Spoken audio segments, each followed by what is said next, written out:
Okay, so welcome back. My name is Dr. Caroline Bethea-Jones, and this is the podcast Real Talk with Real People, a candid conversation with Dr. Bethea-Jones. Today, I will be having a candid conversation with the very talented Zipporah Gatling. She is an actress, a dynamic singer, and dancer. She has appeared in the original Broadway production of The Color Purple. She played young Nala in The Lion King, plus so much more that she's going to talk about when we get an opportunity to just sit and have a candid conversation. So, Zipporah, I want you to tell the whole world all about you, and welcome to my show. So let's get started. So why don't you tell us a little bit more? I just gave a little bit of information because I want you to do some talking. So tell me about you. Oh, there's so much.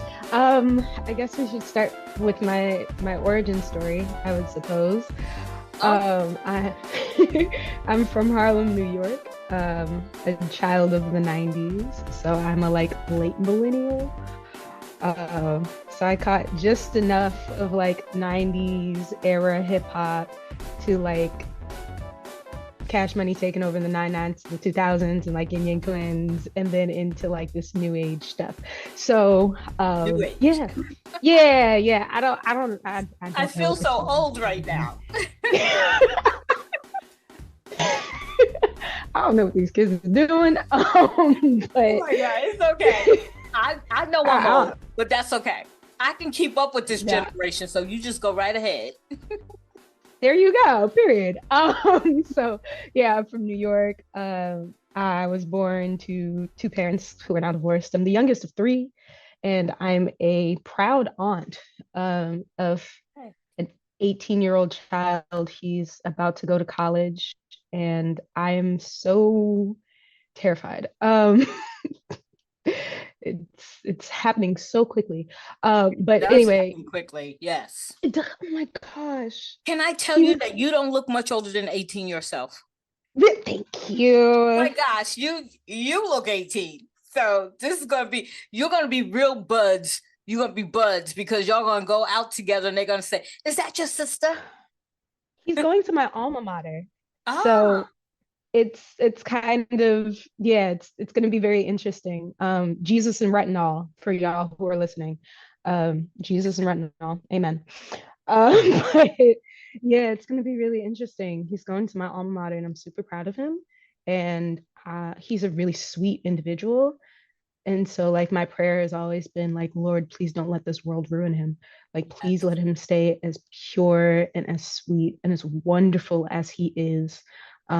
He's intelligent and a bit snarky and a bit sarcastic, but I feel like that's good. He's not mean-spirited. He's not a liar. He's just good, you know? Yes. Yeah, beautiful segue. But so youngest of three, I got into performing arts around the age of 7. I grew up in the church. My grandmother was a pastor. And of course, she had me singing all the Jesus songs. And so my mom had friends who were in the choir. And there's this one anecdote that she told me, and she was with my aunt, her friend, who sings and is classically trained. And I was singing something. And my mom went to her friend, my aunt, and was like, "Oh no, my poor baby, she can't sing. She ain't singing the right key." And my aunt said, "Melody, she's singing the soprano harmony." And my mom said, "Ooh." Okay. She didn't know what that was. No, she had no idea. And my aunt was like, "No, she's singing the harmonies, of course. Zipporah can sing." And my father plays the guitar. Actually, he plays several instruments, but he went to the Fame School, Music and Art. So there are pictures of me in guitar cases and literally growing up around music. Did you want to play guitar? Yes, and I never learned. Him and I have some qualms. Him and I are gonna fight about that one day. I'll lose, but we gonna fight. Okay, it's not too late for you to learn how to play the guitar, right? right. And so here's what happened. He bought me a guitar, and my father's not a very good teacher. And he said, here's a guitar book for dummies, and here's a guitar, learn.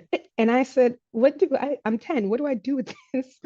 And then he disappeared into the night. So yeah, I do want to learn. I do want to find a teacher. I'm one of those people who needs to be taught how to do something and then constant repetition. So one day I will find a teacher and I will learn. Yes. And you put that in the atmosphere, so now you have to follow through. I know. Because the I whole know. I world, got it. the whole world heard you say it. Uh, Yes, you got to do it now. Now you have to do it. pressure. Um, but where was I? Oh yeah, I went to performing arts summer camp because in New York that's what you do. You put your child in a summer camp so they don't run the streets. And it is what it is. Smart mom. And it's brilliant mother. The Yes. woman is brilliant. Shout out to Melody. And so I went to a performing arts summer camp, and the person who ran the camp happened to be like an agent as well. And so my best friend, she did the auditions for Lion King on, oh, I did Lion King on Broadway. My best friend did the auditions for Lion King on tour, and she booked it. And the agent went to my mom and was like, we think Zipporah would be a great fit. I think we should, I think she should go through. And so I started my training and started learning the audition song, which is Just Can't Wait to Be King. And I got it. And the weird thing was in the audition, the last audition, there were four girls. And myself and the other Nala, or the other girl who ended up being Nala, we got into the audition and we were like, oh, this is, oh, great, more things. Like, this is going to be stressful. And we became instant friends. And Okay. so we went through the audition and we did all the choreography and we got the call. And I really think that we got booked because the two of us became friends in that audition because the Oh, other two girls were just as talented. And one of them ended up being the Nala after me. So like they were just as talented and just capable. But I really, really think that the only reason like we got it was because we were cool and they enjoyed the chemistry oh. between the two of us. And what was I, that I, like? What was that like? Let's talk about the Lion King for just a moment because I saw the Lion King and it was phenomenal. So oh, good. what was that like being involved in it? I mean, in it. I mean, you played Oof. Nala, So what was Yeah, yeah. It's so interesting because uh first of all, it was to be on stage was a phenomenal time. yeah. Um, that's what made me realize that this is something that I love to do. And growing up as an adult, I kind of lost that for a little bit. And just recently I found it again. So being on stage Love it again. was, yeah, yeah. Being on stage though was amazing. Mm. It was also very difficult because at the same time, I'm a student Yeah. and I'm going to school. And so I'm getting home if it's a show night and I'm on, because we would stay for half the show to make sure nothing happened to the other kid, and then we'd go home. Yeah. But yeah, if it was a show night, I'm getting home at like 11, 12 o'clock at night. And I am getting up at 5:30 in the morning Yeah. to go to school. Yeah. To I ran track in school while I was on Broadway. So to go to track practice, to go to school, to try not to fall asleep in class, to try to get decent grades, Wow. to leave to go to work, to rinse, wash, repeat for a year straight. So, and not to mention, there were a lot of things that, as I mentioned, my parents are divorced. So there were a lot of things um, emotionally and at home Yeah. that were happening that there wasn't time for. Yeah. And so, on one hand, it was this phenomenal experience, and I had so much fun. But on the other hand, I was depressed because my parents were divorced, and I had undiagnosed ADHD, and I was struggling in school, and I also had a math disability, so I was also in special education, and it was very layered. Um, it was phenomenal, and it was very layered, and there was a long time, there was for a very long time in my adulthood, I would be very upset and fearful when people, because you could Google me. Don't nobody got my name. You really can Google me and I'll pop up and my accolades will pop up on Playbill. For a good amount of time, I was very fearful of people finding out what I did because it was attached to such a tumultuous point in my life where I felt very alone and very hurt, and very lost and very undervalued by a lot of people. So, um, Lion King was an amazing experience. I actually walk around with, they gave us a my keys are right here. They gave us a little Simba for the 25th anniversary. And so that's, I walk around with that on my keychain to remind me that I've accepted this as a part of me and I've healed from, you know, the trauma essentially that I experienced through that time. And that this is something that I love and I own and I can now as an adult be proud of. Um, but yeah, running around that stage and makeup, getting paid more than my parents was great. Well, I want to thank you, first of all, for being so forthright and honest, because there are other young people who are struggling the same way. And it's always Yeah. good when you have an individual who's willing to share that part of themselves. So I want to thank you for that, first of all. Thank you. Because this is a Thank candid conversation. You really were candid. And I really appreciate you coming with the truth. Yeah, because But what and we're I not gonna also, do is lie. yes, I also love the fact that I'm sitting here watching and looking at a woman who has it all together. I mean, I have Googled you, so I know all the things that you have done, which is why I was so excited to have you on. And I'm even more excited now knowing your humble beginnings. So I want you to continue to tell us, just walk us through the path of Zipporah. Oof. Um, oof, Lord. All right, where were we? Lion King. Okay, so my agent gets a call, and sh it's from Telsey Casting Agency. At the time, her and Telsey had a really great connection because they did the casting for Lion King. She kept bringing her these wonderful little black children. So when The Color Purple came about, they were like, Kathy is her name. Shout out to Kathy Hutcherson. We love her. They were like, Kathy, we want Zipporah to come in for this new musical. When's her contract in with Lion King? They're like, oh, her contract is coming, like it's about to be up. Great. So I go in and I sing. I think Color Purple maybe had like two auditions tops. I think two, maybe three. Lion King had four. Lion King was intense. Color Purple was not as intense. And I was also still working, so I go audition and then go back to work.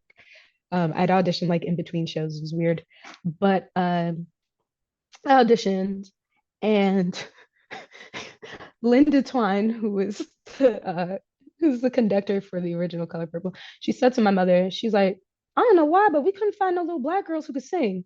It was so hard. Wow. I find that hard to believe, but okay. That's what I was saying. I'm like, what do you mean you couldn't find no little black girls who Black could? girls love to sing. Okay. Well, I guess just because you love to sing don't mean you can sing, okay? But we love to sing though.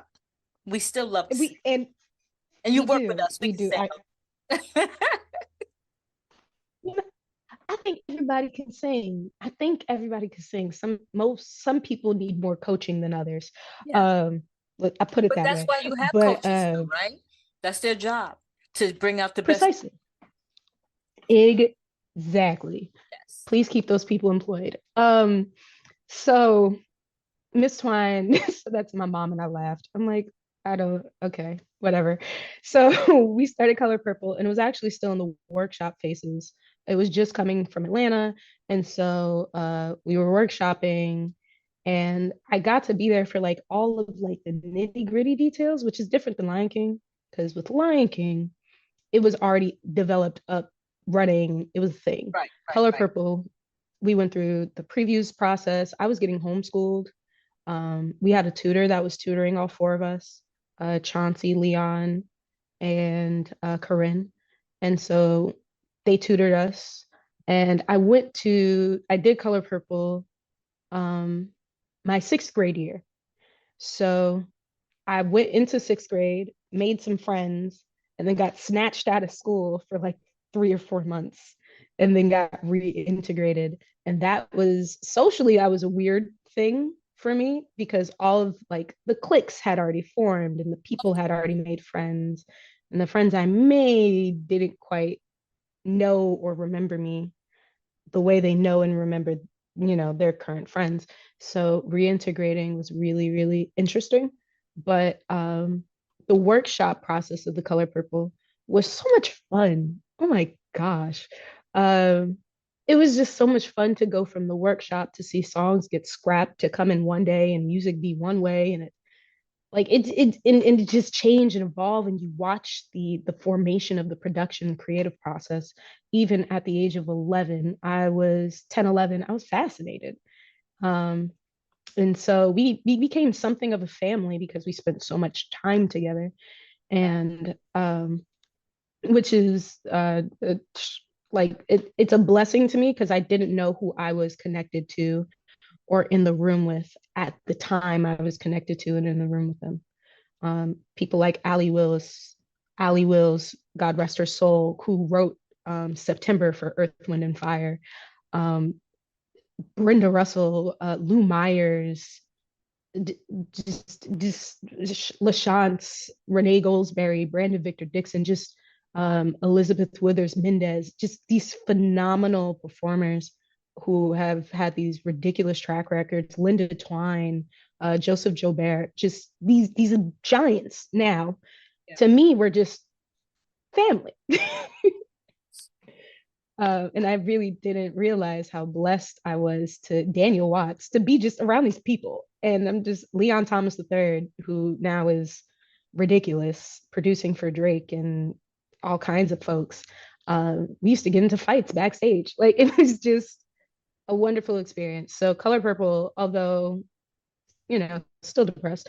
But it was, I spent 3 years, 3.5 years with Color Purple. And so I saw the ebbs and the flows. I've met Oprah. Her and I have had rapport. I've worked with Fantasia. Her and I have had rapport. I've met Shaka Khan and BB Winans and all the people who came in and out of the production who were of note. I got to be in proximity of their talent.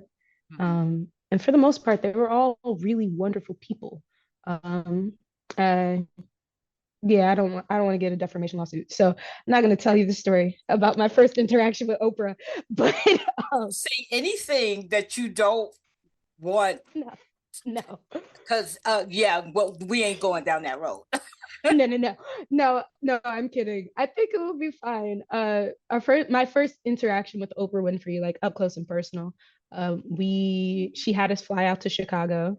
My first like corporate trip ever was getting flown out by Oprah. So yay, childhood. All in itself, though. Yeah. So it's hard to like as an adult. It's like, oh shoot, like that happened. But we flew out to Harpo Studios and she had us perform on the show. And we were backstage and everybody wanted to take a picture with Oprah because she's Oprah, right? She's Oprah. She's Oprah. 10-year-old Zipporah did not want to take a picture with Oprah, like at all. Not interested. Don't want to see her. I barely want to be here. Like I'm tired. I'm hungry. I don't like taking pictures. Okay, because I'm gonna need some backstory. Okay. Yeah, I did. Okay, so young Zipporah, young Zipporah was very headstrong. Okay. Stood her 10 toes down, did not care about your little opinion, did not care about your little emotions, did not care about your little feelings. What she thought was what she thought, and how she thought was how she thought it. Not much has changed. I'm just more gracious. Okay. That's about it. But is that because of your early years and what you went through and the depression that you were going through? You just was still trying to find yourself, or this is just who you are? That is just who I am. My aunt told me a story. Mm-hmm. I think, how old was I? I don't know. She said I was 2. and I wanted to leave. So I went down the stairs. Mind you, a 2-year-old in like a house. A 2-year-old has no business trying to go down the stairs by herself in a house. I'm 5'3". I'm tiny. Yeah. So my legs are not long. And I would have fell. So my aunt called me and I kept ignoring her. And she called me again. And I turned around and I looked at her like, what do you want? And somebody had to go grab me before I went down the stairs. So that's just a depiction of who I've always been. Okay.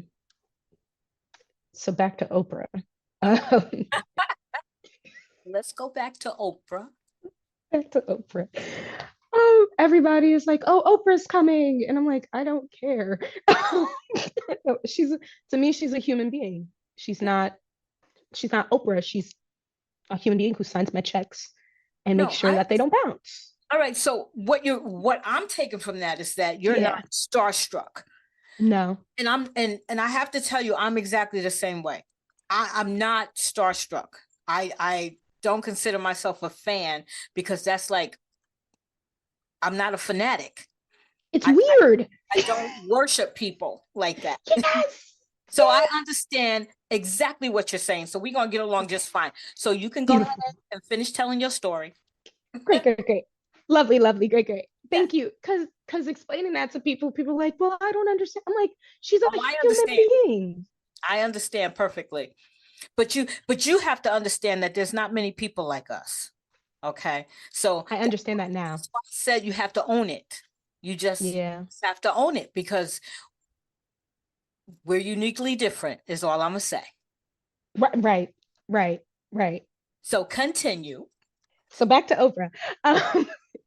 Everybody's like, Oprah's coming. And Zipporah's like, she does not care. I don't want a picture with her. Everybody's like, you should take a picture with her. You need to take a picture with her. You have to take a picture with her.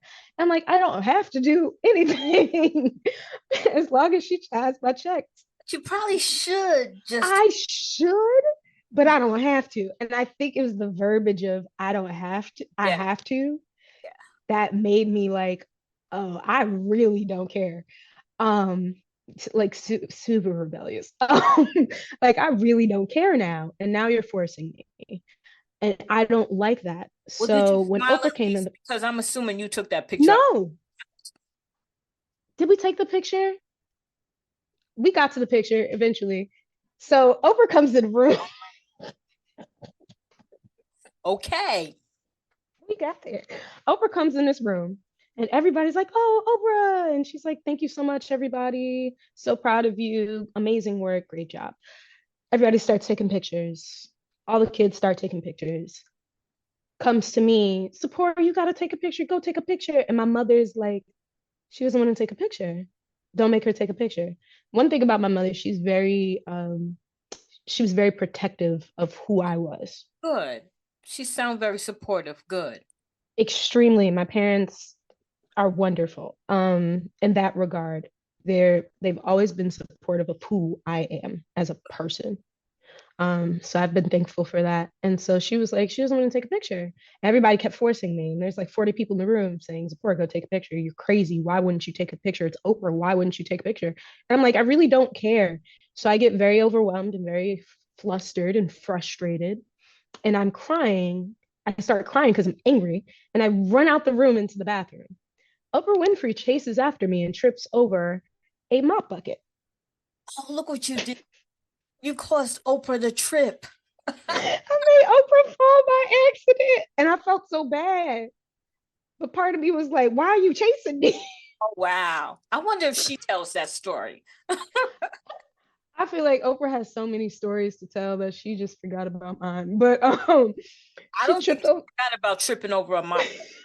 Chasing after a 10-year-old who refused to take a picture with her. I think she remembers that one. That's one for the books. In the bathroom of her own studios. Did anybody see it? I mean, here I am being an instigator now. Right. Was there anybody around? Did we get a picture of her on the floor? Somebody take that picture? But anyway. Okay, I'm gonna be good. Oh my gosh. No, unfortunately not. But well, even if they did, you would have never saw the light of day of that picture. No, it would just stay in my house. That would be for me and me alone. All All right. So what happened when she finally caught up with you? She went and caught up with me and she said, "What's wrong?" I said, "I don't want to take a picture with you." And everybody's telling me I have to take a picture with you. I don't want to take a picture with you. And so she consoles me and she walks me back out. And she was like, "Would you mind taking a picture with me?" And I was like, "Fine, you can take a picture, Oprah." And so Oprah and I took a picture. Did you And smile? I did smile, Okay. begrudgingly. I did smile. All right. I, I'm gonna have to look for that picture now. I don't. Now I'm gonna have to look for it because I got I gotta see for myself if you actually smiled or did you just do a fake smile? You know, like It was super fake. Tell you okay. right now, super fake. But after that, Oprah and I, every time I saw Do you ever Oprah, regret that though? Do you ever regret it? no, Oh, okay, no, okay, oh no, okay, because that's if I did anything else, it would have been false. okay. I respect that. I respect that. Yeah, Okay, I respect. but because of that, I'm glad that you asked that. But because of that, Oprah and I, um, while she was interacting with the cast, had a very she was very attuned to me. Like she cared more about about me than like the other kids. It was weird. When she come in a room, everybody. I remember we were at the top of the rock. We were doing promo before Tony's, and we're all dressed. Everybody's dressed up. Oprah comes in the room. Everybody's like, "Hi, hey, Oprah," and Oprah beelines to me Mhm. and comes to give me a hug and fixes my hair and it's like, "How are you doing? Are you okay? How have you been?" Okay, And so there we Oprah and I developed a relationship because I was who I was. And regardless of who she was, yeah, I remained the same. Yeah. okay. Well, that tells me that regardless of her fame and who she is, she still was a very caring woman because she cared about you, the person. Yeah. Turned out to be a very good story. Yeah. Um, so Color Purple, after Color Purple, I decided that I didn't want to do anything. I decided I wanted to stop. My agent wanted to take me out to California. She wanted to, have me audition for Nickelodeon and Disney and all like the big wigs and do all like the sitcom stuff. Because unbeknownst to some people, I guess at that age, I was actually kind of funny, and a little weird. So, and obviously talented. So my agent wanted me to go out and do those things. And for whatever reason, I had a feeling that um, I wouldn't make it if I went. Um, Mentally, I wouldn't make it. It would be detrimental to my family, which is already fragile at the time. Okay. And so I told her, I was like, "I'm done. I'm good. We don't got to go nowhere. We don't got to do nothing." And at that time, she was pouring a lot of her resources into me. Um, but she honored my decision to be a normal kid and Okay. to go to high school and to be normal. And I ended up going to a performing arts high school anyway. So it's not like I stopped doing it, but she honored me not wanting to be a professional anymore. And in that aspect, I am glad that you stood up for yourself because hindsight being 2020, you see all of the child stars who didn't quite make it or who is at this moment messed up behind a lot of trauma that being a child star um, brought to the table. Let's talk about that for a little bit before you go on to your Yeah, other stuff. for sure. Being a child star, because I mean, you were in The Color Purple, you were in The Lion King, and I'm looking at your list of all the other stuff that you've been in, and so you were a star. Actually, you didn't see yourself that way, obviously, but it had to have some hardship. I was listening to you talk about um when you were in school and then you had to leave school and then you had friends and now you had to try to reconnect with those friends. So can you talk a little bit about what that's like? Because I'm sure that there's a lot of little girls and boys out there who want to be a great big star, but they don't understand what comes with that. Yeah. Uh, hmm. I really think there's like a huge importance on your foundation and who is your village and who is your community. Um, because having to navigate those types of social situations at such a young age, no matter the age, um, it's really difficult and it's very alienating because even we were just talking about caring whether people are famous or not. Adults would treat me very different from the rest of the students. And thinking about when I got Lion King and I started, it was fourth grade, fifth, I started over the summer and I started Lion King right before school started. So I was going into school and I was not the best student. I had I had anger management issues. I went to a predominantly white school. I was in counseling because I was depressed. I was also in special education for about a year and a half. So I it wasn't like I was the best student or the best kid, and then all of a sudden for adults to start treating me different, and for students to start treating me different, and for adults asking my mom, "Hey, can I get tickets to the show?" You know, like teachers who you're just my teacher, like I we don't have an intimate relationship. Um, so it could be really, really difficult if the village around the child isn't strong. And I think that's was like the crux of my decision to not move forward was because I knew my village was not strong at age 12, 13. I knew if I was to leave, oh, I ain't gonna make it and my family gonna be in shambles. Um, and I feel like that was a really weighted decision Right. for a Okay. 13-year-old to have to make. Yes. Like that's heavy. It is heavy. I was thinking about how heavy that was for you as a child, you know. Yeah, because I could have changed my agent's life. I could have changed my family's life. Yeah. I'd who knows what would have happened. You know, I could have been the next Zendaya or whatever, Yara Shahidi. Like that could have very well been me, and I could have changed the lives of my family. Um, but at what cost? Yeah. And so, uh, navigating mental health, navigating depression, and having a math disability and having undiagnosed ADHD, um, and oftentimes feeling less than, and oftentimes feeling uh, like the dumbest one out of my siblings. I don't feel like that anymore. Yeah. But I used to say I'm the dumbest out of all three, out of all of them, because they're all brilliant. My other two siblings are brilliant people, and my parents are brilliant. And I struggled so much educationally, but Mm. I thrived in the creative space. Right. But in academics, I didn't know as many words as my brother. My brother is going to private school. My sister is going to one of the top high schools in New York City, or in New York County. So like I felt dumb. Like I can't even pass math. I how can I equate? How can I amount? Um, and still doing something that is people's dreams that they die dreaming to do to this day. It was just such a gosh, it was such a skewed way to measure my worth, Yeah.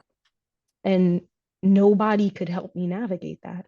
I didn't have anybody, and then also dealing with the issues with my father, and he was verbally abusive to both my brother and I, and me thinking that I would go through that alone. And I was having a conversation with my friend the other day. I'm like, people don't understand about this space. They really, when you come into the space, you come into the space to work. And I learned that at 9 by in between shows, my father is yelling at me for an hour and a half, and I have to go on the stage and sing I just can't wait to be king and not miss a beat. Yeah. Yeah. Real talk. Real talk. Like let's really talk about this. My father is tweaking, my mother is depressed, and I have to go on the stage and I have to be amicable backstage. No, I don't want to ask how your day was. I don't care. I'm depressed and nobody is helping me. And I'm 10. Yeah. And I have to be an adult at 10 and show up at 10, Yeah. at 9. I don't even have a period yet. Real talk. And do you know how many Like children suffer through that? Do you know how silently, Silently. Silently. So I am so happy that you feel brave enough to talk about it, because so many children suffer from, and in every generation. Because I'm gonna tell you Yes. my generation as well. I literally am listening to you and I see myself, I hear myself in your voice. I still to this day have seasonal depression. And I don't even know where it came from, but that's not neither here or there. What's important is that you have understood that about yourself and you took measures to ensure your own safety, your own mental health. So I am so proud of you for that. You still Thank you. have such a successful I have this whole sheet. So you are still, and I love that you're starting there, because what you're saying to me and what you're saying to our listeners is that you have to put yourself first. What's for you will still be for you, Yeah. but you won't be able to enjoy it if you're not whole. Yes. Yes. What is it profit a man to gain the world but lose his soul? Like Yes. yeah. Yeah. And I mean I believe in Jesus. Yay Jesus.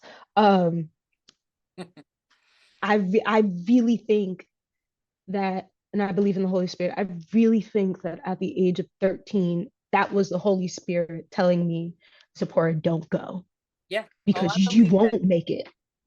Oh, I believe that too. Absolutely. Um, yeah, so that ties into some other stuff. So I go to high school. Okay. Let's keep, let's keep. Okay. I forget current day. I go to high school with my best friend who was on tour as Nala. And so our parents, our best friends on both sides, our mother and our fathers, are best friends. And then our grandmothers are actually best friends. Oh, So we beautiful. say we have no choice. Uh, Beautiful. no, it's a beautiful thing. We're both neurodiverse. So she is autistic and has ADHD, and I have ADHD. So we just are two neurodiverse people frolicking around the world together, literally. Um, so we went to high school together, and that was a different way.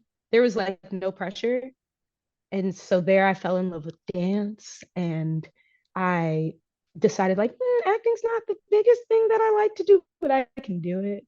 um and I was able to be in roles, but there's no pressure of like having to sign in and a paycheck and being the adult. Like I can really just be a kid.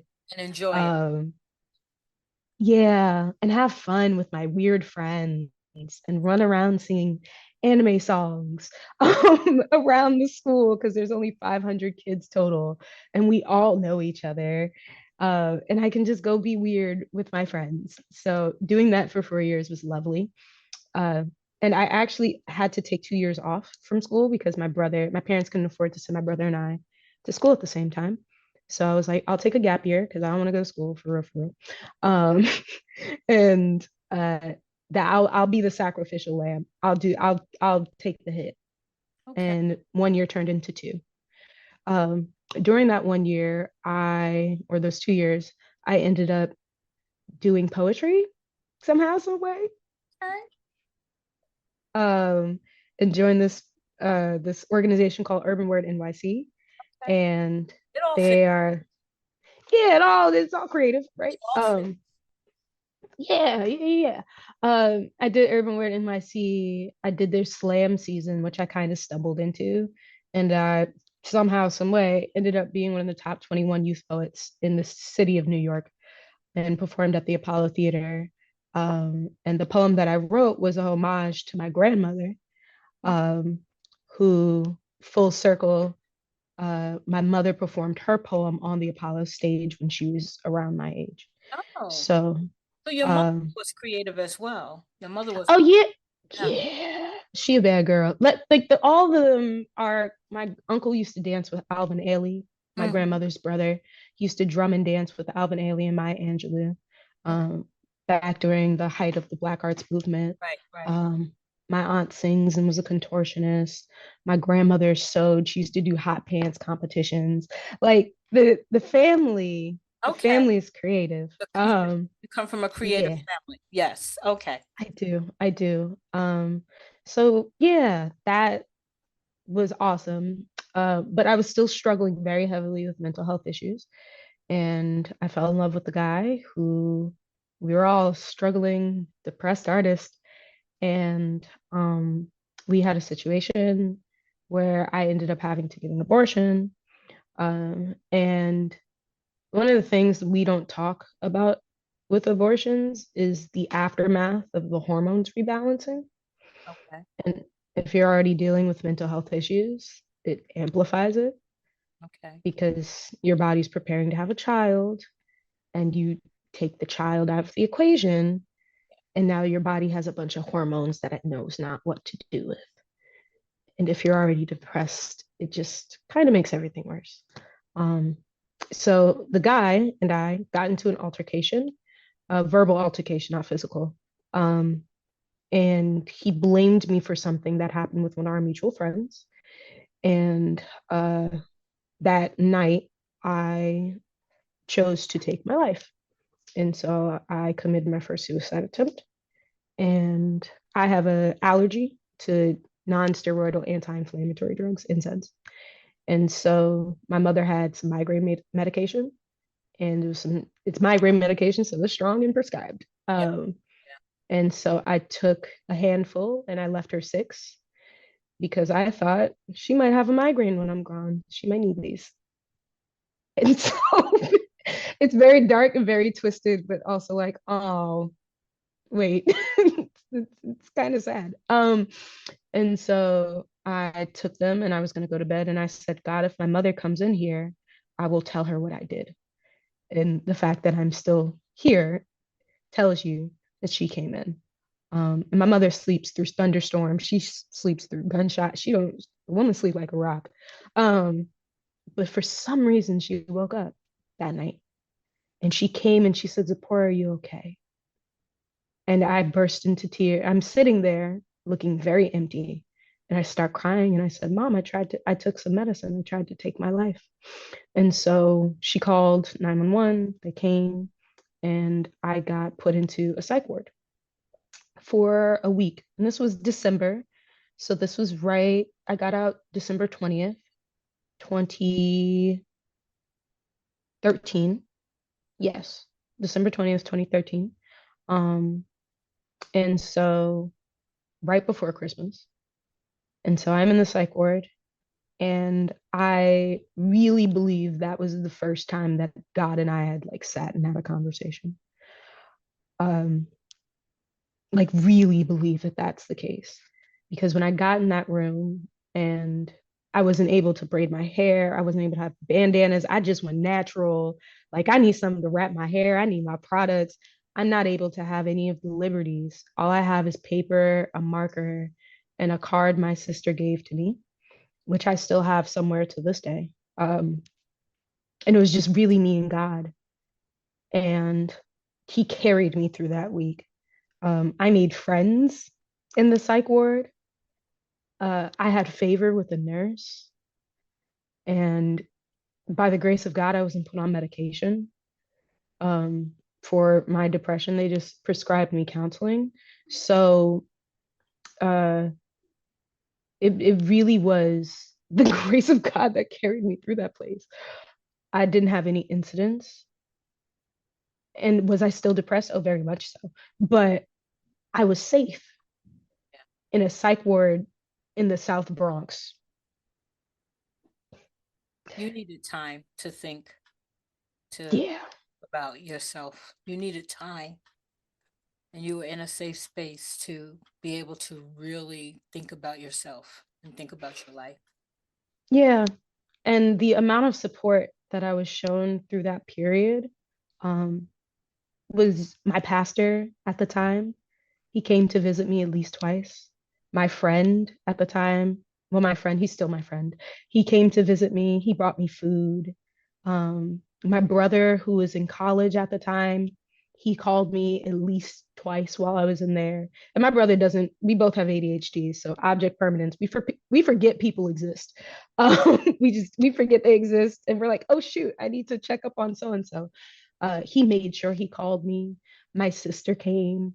My father would show up every other day. I'm getting emotional because Yeah. to this day, it's still, I'm just so, I'm so thankful Yeah. to be loved by people. Yeah. Because there were people in there who were forgotten about. And to Yeah. have people who loved me enough to show up in one of the hardest and darkest parts of my life. Um, I I feel so undeserving. I know I'm deserving of love, Yes. but I, I'm I'm deserving of love. Everybody deserves to be loved. Everybody. Yes. Everybody deserves love. Um, but I also know how fortunate I was to receive it in that space at that time from those people. They Yeah. did not have to show up the way they did. They did not. And the fact that they did, I am eternally grateful to them. Um, so shout out to my pastor, Pastor Leo, and my friend Nick, and my brother and my sister and my mom, who was beside me the whole time, and my father and my best friend, um, who came to see me before she went on tour in Germany. Um, And she was leaving the next day, and she you like pulled needed up. to know that you had all this love around you. I don't, Yeah, I feel like you didn't know you had that before. And now you know you have it. yeah, Yeah. yeah, yeah. So it's a funny way for God to show me that He loves me and that I am loved, Well, but it will never lose its impact. okay. I was getting ready to say we all have, I think God knows how each of us accept things and what each of us need. And he communicates with us all in different ways. And so that was how he communicated Yeah, with you. And I'm glad that communication was accepted. yeah, Um, yeah. kudos to you. Oh, thank you, thank you. It didn't really need to take all that, but I guess it did.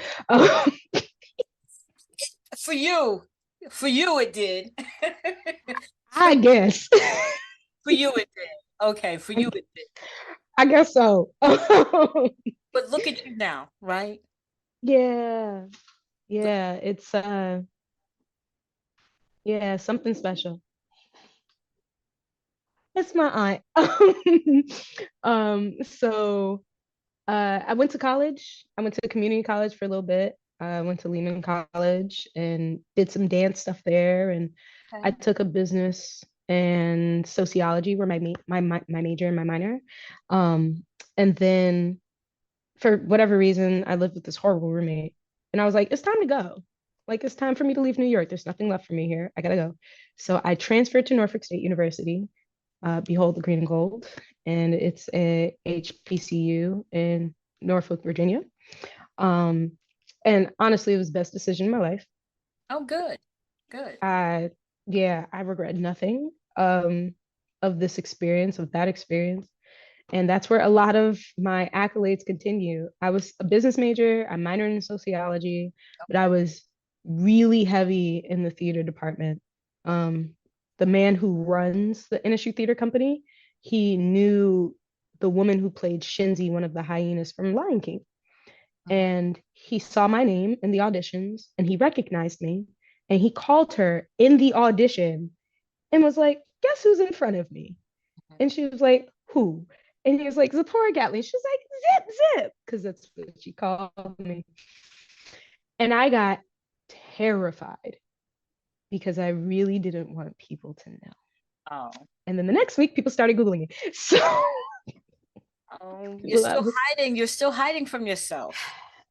yes, I was still very much so hiding. Um, and I very much so did not want to be, I didn't want to be associated. I just wanted to come in clean slate. I didn't want all of the things that I didn't accept about that experience to follow me. Yeah. Um, yeah, but I ended up doing dance. ended up getting overlooked for a lot of roles, rightfully so. There were some really talented people there. But I ended up building the dance portion of the theater company out with a friend of mine named Robert Garris. And that was, oh my gosh, like it was just so much fun to just run around and do choreo, which I had never done. And Yeah. he was a dancer, but I had dance training and so did he. And he was the creative all over the place. And I kind of like brought him in and focused him. Um, and so we would create together and we had such a good time. And I did some work with Virginia Stage Company and did some choreography work with them. And I was the first student and I think the only student to choreograph one of their productions and to be associate choreographer for one of their productions. So that was and developed some amazing relationships there. Did the Wiz and met a man named Caven T. Grant, who helped guide me in choreography. Um, and then I did SGA, which is Student Government Association, Okay. with a young lady named Astra Armstrong. I was her VP, and we did a video, and our like campaign video ended up going viral. Oddly enough, It happens. it happens, Yeah. and it was the first of its kind, and that that helped put NSU on the map for a lot of students to start coming to NSU, for NSU to gain visibility. And then after we made that video and we went viral and people started sharing it, we started connecting with all these, like, at the time, young HBCU outlets on social media. And we created a network and a relationship, and they started sharing our stuff and we started doing interviews here, interviews there. Meanwhile, I'm going to Philadelphia to intern at Wells Fargo for as a financial analyst. Um, and I'm still also doing theater and choreographing for shows. Um, so I'm getting pulled in a lot of different directions. Uh, and I was often very tired and still working part-time as an intern in student accounts and eventually in the president's office. So I was getting pulled in a lot of different directions, but it was such a joyous time to be able to be used to better the university and to serve my community, because it's really where my heart is service. And so, yeah, making a song and recording a video and doing the choreography and recorded the song and I wrote the lyrics and did the concept and our friend shot it and it went viral. And then we did another one to welcome back our students. That went viral too. Oh no. What's it called? What's it called? Let me write. I'm writing. Share. Oh, Share. oh gosh. Um, it was a remix to Finesse by Bruno Mars and Cardi B, Oh, and it was Star and Z for SGA. Um, I guess you would find it on like Watch the Yard. I don't know if we posted it on YouTube. okay. I'm a great detective. I'm gonna see if I can find it. Yo no, oh no, So what oh are you no. doing? So what are you doing now? What's bring us current? Bring us current. Yeah. What are you? So I'm currently I'm an assistant math teacher at a middle school in Newport News. I'm Okay. still in the Hampton Roads area. Did I hear you say assistant math teacher? Because right already I'm thinking to myself, wow, what a turnaround. The Yeah. struggling math student, because I still struggle with math even today. Struggling math teacher is now an assistant math teacher. That Hmm. is amazing. Look at God, right? Ain't he funny? Yes. Ain't he funny? Um, yeah. So I assist sixth grade math. Okay. Um, and so that's what I do to pay my bills. Um, I love the children. The children drain me. They really do. There are 400 kids. Oh, I interact with at least 68 of them. oh, okay. The school itself has 400 kids. No, 400 sixth graders. Oh, 400 sixth graders. Okay. I think that's a lot. So it is because Okay. we got another school they closed down, so we got their sixth graders. Um, but I interact with at least 68 of them on a daily basis, Okay. maybe to 100. Um, so extremely draining, rewarding, but very draining because I'm an introvert and I need my me time. So that's what I currently do. I'm about to pivot actually Mm, to move back to New Jersey, New York, to okay. try to do this musical theater thing full time. Okay. All right. Well, Yeah. you certainly have the experience, so you certainly can tackle it. You have the experience, and you went through all the things that you went through so that you could be clear about what you want. And so I wish you all the best, and I think you can do it. But I think, you have to think you can do it. You have to know. yeah, Let me rephrase that. You have to know you can do it. yeah, I do. I know I can do it. I Okay. now know I can do it. I tried it last year and I went on a tour um, to Europe with, again, my best friend. And we went on tour to Europe and I ended up coming back with vocal damage because the tour didn't have enough rest. And so I was actually a mute essentially for 5 months and I couldn't sing. I could barely talk. I was going through vocal therapy. I quit my job to go on this tour. And so I was out of work, racking up medical debt. And then I started this teaching gig and I still wasn't able to really talk. Um, and then once I was able to like talk and sing and stuff, once I was cleared, I got my ex-boyfriend was a part of a band and they had a sister band, a cover band called Synergy. And they asked me to come be a filler.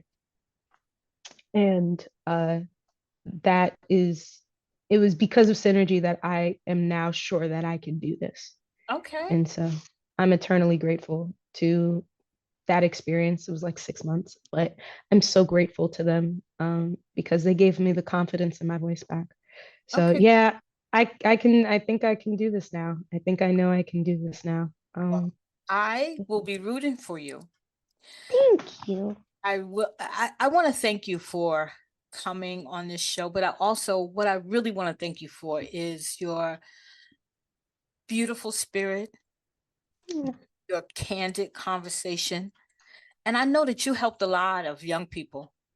I know you have, and I know you will when they hear this, because I know for a fact, because I deal with young people, because I work in a high school, of course. God bless you. I'm the God main bless you. office secretary, so I see a lot of stuff coming through. And I know that young people have a hard time trying to find themselves and get it all together. And they really need to hear that they're not alone, that they're not the only ones going through things. And not only that, but that you can overcome it and you can get through it. And no matter what life throws you, you just have to stay the course and you'll be fine. So I want to thank you for being here. Thank you so much for having me. This is the first podcast thing that I've done. So, Okay, well, we're gonna have you back when you get back in that when you get back in yeah. the theater and you start doing other things. I want you to stay in touch with me so I can see how you're doing. Yes, Because I I would love to do that. would support you. I'm definitely going to support you. Thank you. Thank you. Where are you? I mean, if you're comfortable saying it, where are you based? I am What part of the based in New country? Jersey. New Jersey. I am a Jersey girl. Okay, okay. I'm a I Jersey. can send you a ticket, is what you're saying. Yes. Where are And you? you will come. Where are you right now? In Right Jersey, now, I'm New York? You're no, back because you said you were coming back to New York. So where are you right yes. now? If you Right now, I'm still in the 757. I'm in Suffolk, Virginia. Oh, okay. So So, you're still in mhm, Virginia. Okay, that's still not that far though. Yeah. no, but I'm moving to Jersey end of May. So Okay. it's coming up Okay. So very you're gonna do soon. some work in Jersey then. You're gonna get back into the Jersey scene. We have theaters in Jersey. we Yes, I see. I Yes, see on the playbills, and yes, backstages, yes, and yes, yes, actors yes. accesses. Jersey has some theaters, so you can get over here and you can bring that talent on to Jersey, and we will accept you with open arms and lovingly. Thank you so much. Okay, so you've been listening to Real Talk with Real People, a candid conversation with Dr. Caroline Bethea-Jones and my lovely guest, tonight was Zipporah Gatling. And I want you to remember that name because I think this young lady is going places. And I think we're going to hear from her again in the near future. And she's going to be fabulous. So thank you for being here again.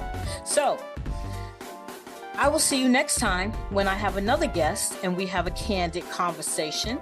And if you want to be on my show, Real Talk with Real People, Candid Conversation with Dr. Caroline Bethea-Jones, you can drop me a line, and you know the routine. Drop me a line, and I will contact you, and you can be on my show, and you could have a good time just like Zipporah. Right, Zipporah? Yes. So we'll see you next time. Have a great night. Bye.